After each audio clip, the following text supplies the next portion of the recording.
Hello বন্ধুরা, good evening. আমি পিউ। আমার আরও একটি ঝালমিলি ব্লগে তোমাদের অনেক অনেক ওয়েলকাম আর অনেক অনেক ভালোবাসা। তো বন্ধুরা, কেমন আছো সবাই? আশা করছি সবাই ভালো আছে, সুস্থ আছে। আমরাও কিন্তু বেশ ভালো আছি। আর এদিকে রেডি হয়ে গেছি, এখন যাচ্ছি আমরা একটু ঘুরতে বলতে ওই পার্কে যাচ্ছি। আর আজকের দিনটি হচ্ছে ওই শুক্রবার। তোমাদের সাথে নিয়ে আজকের ব্লগটা এখান থেকে স্টার্ট করছি। আজকে আর সকাল থেকে স্টার্ট করা হলো না। তো যাই হোক, এই যে বলতে আমরা কিন্তু চলে এলাম একদম পার্কে।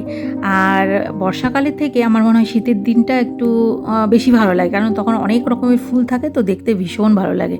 তো যাই হোক, আমরা টিকিট কেটে কিন্তু রীতিমতো ঢুকে গেছি ভেতরে, দেখতেই পাচ্ছ। আর বলতে পারো যখন রেডি হচ্ছিলাম বেশ ভালোই ছিল, কিন্তু রেডি হওয়ার পর থেকে দেখছি আকাশে এত মেঘ কোথা থেকে চলে এলো, মানে খানিকক্ষণের মধ্যে। তো যাই হোক, ওই বৃষ্টি মাথায় করেই বলতে পারো মেঘ মাথায় করেই নিয়ে আমরা কিন্তু রীতিমতো পার্কে চলে এসেছি। তারপরে আমি বসেছিলাম, মামা কিছুক্ষণ দোলনা খেললো, ওই যে দেখো দোলনা খেলছে। আর এই পার্কে যেই দিনই তুমি যাও সেই দিনই ভিড় দেবে, ভিড় কম কোনো দিনই থাকে না। তো যাই হোক, আর আমি খুব কমই যাই এখন, মামার পাপাই বেশিরভাগ যায়, কারণ আমার তো গিয়ে কাজ নেই, আমি বসে থাকা আমার খুবই বিরক্তি লাগে। তো যাই হোক, আজকে তাও একটু ইচ্ছে হলো যে বের হই। আর রেডি হয়ে বের হবো, তখনই দেখলাম মেঘ, তো এটা একটু খারাপ লাগছিল, এলাম আর কি। আরেক জায়গায় যাওয়ার কথা ছিল, কিন্তু বৃষ্টি দেখে না আর ওইদিকে আমরা ব্যাক করলাম না, তো একবারে বাড়ি চলে এসেছিলাম। তো দেখতে থাকো আর সঙ্গে থাকো, ঠিক আছে? আর তারপরে আমি দুলবো না সেটা হয়, এসছি কতক্ষণ বসেও ছিলাম, দেখলাম বাচ্চাগুলো দুলছে, তাদেরকে নামিয়ে দিয়ে তো আর আমি চড়তে পারি না। দেখলাম ফাঁকা হলো যে কেউ দুলছে না, তখন আমি আর কি উঠলাম। আর আমি দুলতে দুলতে আবার একটা বাচ্চা চলে এলো, বলল, আন্টি তোমার কি হয়েছে, আমাকে কি বসতে দিবে?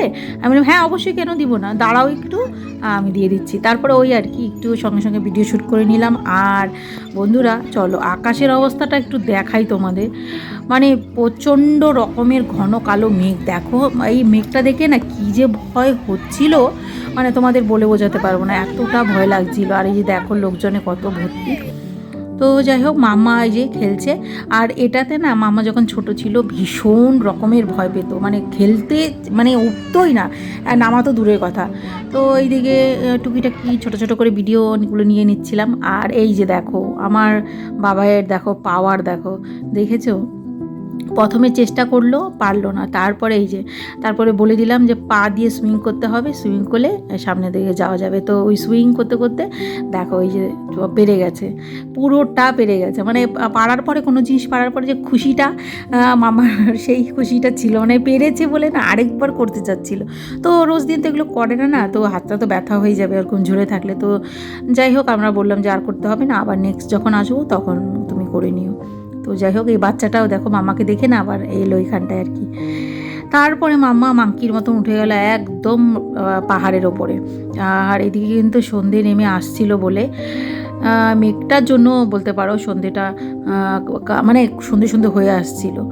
তো যাই হোক, তারপরে এইদিকে দেখলাম কিছুটা ফুল, আমি ভাবছিলাম এখান থেকে একটা ডাল নিয়ে আসবো বাড়িতে, কিন্তু মামার পাপা বললো সেটা তো হবে না, কারণ এগুলো হচ্ছে ফরেস্ট ডিপার্টমেন্টের গাছ, তো জানাজানি হয়ে গেলে বিশাল একটা ব্যাপার, কেলেঙ্কারি ব্যাপার হয়ে যাবে। তো যাই হোক, কিন্তু ভীষণ ভালো লাগে জানো তো এই ফুলগুলো পুজো দিতে, না দারুণ লাগে।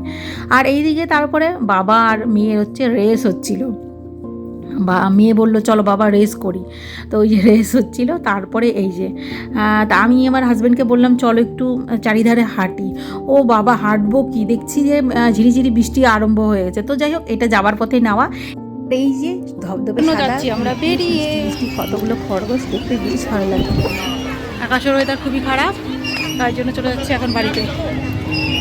পাঁচটা, এই যে দেখো ঝিরিঝিরি বৃষ্টি স্টার্ট হয়ে গেছে যদিও, তাই জন্য এই যে মাম্মা আমি বেশিক্ষণ খেলা হলো, টাকাটাই চলে গেল আমাদের। তো যাই হোক, চলো অন্যদিন আবার এসে খেলা যাবে না, ঠিক আছে?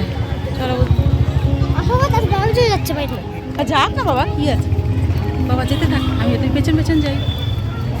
চলো টাটা। আর জানো তো বৃষ্টি এলে না দাঁড়ানোর জায়গা নেই, জানো ওই পার্কে কোথায় দাঁড়াবো, এত লোক, তাই জন্য ওই রিস্ক না নিয়ে না আমরা বেরিয়ে এলাম। আর কালকে ছিল মানে ওই সন্ধ্যের থেকে রাত্রি 12টা সাড়ে 12টা পর্যন্ত এত মুষলধারে বৃষ্টি হয়েছে, ঝড় হয়েছে, সে কারণে রিস্ক না নিয়ে আমরা কিন্তু বেরিয়ে এলাম।